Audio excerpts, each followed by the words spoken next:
Bismillahirrahmanirrahim. Assalamualaikum warahmatullahi wabarakatuh. Waalaikumsalam warahmatullahi wabarakatuh. Kembali lagi bersama LDKS FDI pada segmen Ngopi, Ngobrol Perkara Iman. Yang pada ngopi kali ini kita akan membahas tentang konflik yang terjadi antara Palestina dan Israel, yang pada tahun ini memakan banyak korban dari tahun-tahun sebelumnya. Dan kita akan membahas konflik ini bersama Bang Adams Pratama, yaitu beliau adalah lulusan FISIP UIN Jakarta, lulusan Hubungan Internasional pada tahun 2022, dan beliau juga pernah menjabat sebagai Mas'ul LDK Syahid pada tahun 2021. Oke, langsung saja kita menyapa kepada Bang Adams. Gimana, Bang? Alhamdulillah sehat, Robi. Alhamdulillah. Sehat juga, alhamdulillah. Sekarang kesibukannya Bang Adam apa, Bang? Sekarang kesibukan di kerja ya, sehari-hari kerjanya WFH, work from home, di rumah kepemimpinan sebagai supervisor pembinaan. Masya Allah. Oke, langsung saja pertanyaan pertama, Bang. Sebelum kita mengetahui mendalam tentang konflik antara Palestina dan Israel, maka lebih baik kita mengetahui tentang sejarah dari konflik tersebut, Bang. Nah, pada pertanyaan pertama ini, apa sih, Bang, sejarah antara konflik antara Palestina dan Israel itu? Oke, kita bahas sejarah tentang Israel sama Palestina. Memang konflik ini tuh adalah konflik yang panjang gitu, kurang lebih kurun waktunya udah dari 48 sampai 2023, sekarang berarti 70 tahunan ya. 70 tahunan ini konflik itu masih berlangsung gitu, dan ini adalah konflik terlama di tatanan dunia internasional gitu. Jadi konflik ini udah ditetapkan sebagai konflik yang terlama 70 tahun dan belum selesai sampai sekarang, walaupun secara aturannya gitu, kedua negara ini udah sama-sama diakui oleh PBB sebagai negara yang merdeka gitu. Kita mulai dari sejarah di tahun 1940-an gitu. Jadi awalnya tanah Palestina ini adalah tanah yang memang dikuasai oleh Kesultanan Ottoman gitu, Kesultanan Turki Utsmani. Yang mana pada saat itu, singkat cerita, Turki Utsmani itu kalah perang di Perang Dunia Pertama. Akhirnya, jadi kalau di dunia internasional itu, kalau yang kalah perang itu biasanya wilayahnya itu diambil sama yang menang gitu. Nah, salah satu wilayah Turki Utsmani itu adalah tanah Palestina gitu. Dan setelah kekalahan Turki Utsmani di Perang Dunia Pertama, itu menghasilkan kesepakatan bahwa tanah Palestina ini diberikan mandatnya kepada Inggris gitu. Pada Inggris. Singkat cerita, beberapa petinggi Yahudi di Inggris waktu itu, orang yang terpandang, itu menego bahwa kelompok-kelompok Yahudi itu harus punya tanah gitu, punya tanah yang dikumpulkan jadi satu gitu. Di masyarakat Yahudi itu dikumpulkan jadi satu. Dia nego ke Menteri Luar Negeri Inggris waktu itu, namanya Balfour gitu. Dia nego untuk diberikan tanah Palestina ini kepada umat Yahudi sedunia gitu. Nah, singkat cerita, si Menteri Luar Negeri ini nego lagi ke Raja Lord Rothschild untuk di ACC gitu, apa namanya, permintaan itu. Akhirnya singkat cerita di ACC permintaan itu, dan apa namanya, orang-orang Yahudi banyak yang bermigrasi ke sana gitu. Makanya di awal itu mandat dari Inggris ke orang-orang Yahudi itu untuk mendirikan negara di sana itu dinamakan Deklarasi Balfour gitu. Deklarasi Balfour. Terus setelah itu di tahun 1940-an, di tahun 1948 negara Yahudi itu mendeklarasikan berdirinya negara Israel di tanah Palestina. Di tanah Palestina, dia mendeklarasikan bahwa sekarang udah ada negara baru yang namanya Israel gitu. Yang di situ padahal banyaknya isinya adalah orang-orang Arab Muslim, dan juga ada orang-orang Yahudi, tapi ada orang-orang agamanya Yahudi tapi sukunya Arab gitu. Jadi di situ tuh adalah tanah yang sebelumnya bukan tanah kosong gitu, tapi tanah yang memang udah ada orangnya dari dulu gitu. Jadi setelah 1 hari mendeklarasikan kemerdekaannya di tahun 1908, aneh agak lupa tanggal dan bulan pastinya, negara-negara Arab berkumpul untuk memerangi mereka gitu. 5 negara Arab kalau nggak salah di sekitar Israel, Mesir, Yordania, Suriah, Lebanon, Arab Saudi juga. Nah, jadi 5 negara Arab itu yang di sekitar Israel menentang pendirian negara Yahudi gitu, negara Yahudi yang kemudian disebut Israel. Tapi sedihnya gitu, walaupun udah berlima, ternyata negara-negara Arab itu kalah gitu, ngelawan Israel sendiri. Nah, memang ini unik sih, banyak kajian internasionalnya yang apa namanya nganalisis tentang perang itu gitu. Namanya perang 6 hari. Jadi perangnya 6 hari doang, dan itu justru ending yang menang Israel gitu. Dan itu berdampak besar juga sama Israel karena kemenangan itu justru memperluas wilayahnya dia. Di beberapa wilayah di atasnya Israel tuh namanya dataran Golan, itu wilayahnya Yordania atau Lebanon gitu, itu jadinya buat dia gitu. Jadinya punyanya Israel sekarang. Terus ada di bawahnya Israel itu Gurun Sinai namanya. Itu setelah menang itu jadi punya Israel, tadinya punya Mesir gitu. Tapi setelah beberapa tahun itu jadi daya tawarnya Israel untuk damai sama Mesir. Makanya sekarang kalau dilihat Mesir tuh kayaknya agak deket banget sama Israel gitu. Kalau bantuan-bantuan tuh kan lewat Mesir ya, lewat Rafah gitu. Nah itu di tahun 1948an gitu. Itu kita bahas dari situ. Terus kita loncat ke tahun-tahun berikutnya. Di tahun 1980-an itu ada satu momentum yang ngebuat Israel itu sadar betapa kuatnya masyarakat Palestina, namanya Intifado pertama gitu. Intifado itu perlawanan rakyat Palestina gitu. Kalau dilihat foto-foto Intifado tuh orang-orang Palestina tuh cuma ngelemparin batu aja ke tank, ngelemparin batu pakai ketapel, ada yang pakai yang paling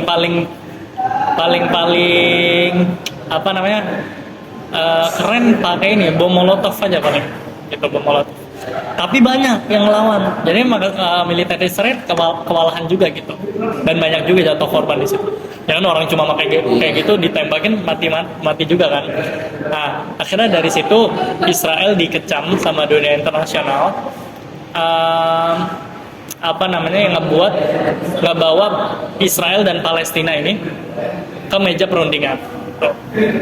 Ke meja perundingan yang dinamakan kesepakatan, hasilnya adalah kesepakatan Oslo gitu. Sebabnya tadi terjadinya Intifado pertama tuh adalah Israel itu, jadi model penjajahannya Israel itu dia bukan nembak-nembakin langsung juga sih, tapi dia itu biasanya model ngejajahnya itu ngebangun pemukiman ilegal yang sebelumnya itu pemukiman orang Palestina gitu. Ada cerita menarik di tahun 2011-an, wanita Israel tiba-tiba ngetuk pintu rakyat Palestina gitu, orang Palestina. Permisi, apakah di rumah ini ada orang gitu ya? Ya saya sendiri gitu, kata yang punya rumah. Tolong kamu pergi dari rumah ini sekarang jadi milik saya gitu. Coba bayangin kita punya rumah, tiba-tiba ada orang ngetuk rumah kita, minta rumah kita gitu kan, gak masuk akal ya. Iya kan, orang Palestina bilang, lah ini rumah saya gitu. Kaget dia. Terus kata si orang Israelnya, kalau kamu gak pergi sekarang, militer akan datang rumah ini dan akan ngerubut rumah ini dari tangan kamu ke saya gitu. Dan memang itu terjadi gitu di Palestina, terutama di tepi barat gitu. Di tepi barat yang sekarang semakin dikit wilayahnya Palestina, karena makin banyak wilayah pemukiman ilegal itu akan diklaim oleh Israel bahwa itu tuh wilayahnya dia gitu. Bahkan ada dia nurunin bulldozer, nurunin militer untuk ngusirin orang-orang Palestina yang rumahnya itu mau dijarah sama rakyat-rakyatnya. Nah ini kita jadikan konteks nanti kalau kita bahas di era ini. Itu Intifado pertama. Terus di tahun 2000-an ada Intifado kedua. Intifado kedua itu sebabnya adalah waktu itu ada Perdana Menteri Israel yang berkunjung ke Baitul Maqdis gitu. Nah, sebenarnya Baitul Maqdis ini, Al-Aqsa ini udah ditetapkan sama dunia internasional bahwa ini otoritasnya adalah otoritas Muslim. Gitu. Otoritasnya orang Muslim. Jadi orang Yahudi itu nggak boleh melakukan ritual-ritual di sana. Gitu. Nah, karena si Perdana Menteri Israel ini berkunjung ke Baitul Maqdis, ini orang-orang Palestina itu menganggap bahwa hal ini adalah sebuah penginjak-injakan harga dirinya gitu. Karena kan otomatis disambut sama orang-orang Israel, mereka melakukan nyanyian orang Yahudi, mereka ngibarin bendera Israel, di mana di situ adalah kalau bahasa kita simbolisasinya umat Islam gitu, di Al-Quds, di Baitul Maqdis. Ngelakuin perlawanan lagi lah masyarakat Palestina, Intifada kedua, dan itu juga ngebawa Israel dan Palestina ke meja perundingan gitu. Nah, biasanya konflik-konflik tuh yang skalanya besar dan dampaknya besar itu ujungnya itu gencatan senjata dan kesepakatan, biasanya ngebawa Israel dan Palestina ke perundingan, kesepakatan.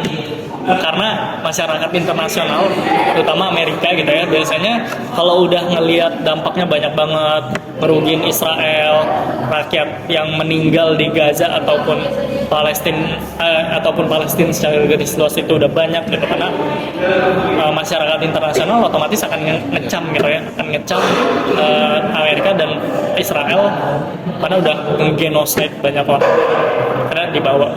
Tapi sayangnya semua kesepakatan yang dibuat antara Palestina dan Israel itu selalu aja dilanggar sama Israel. Jadi memang orang Yahudi itu tabiatnya dari dulu ya kayak gitu ya.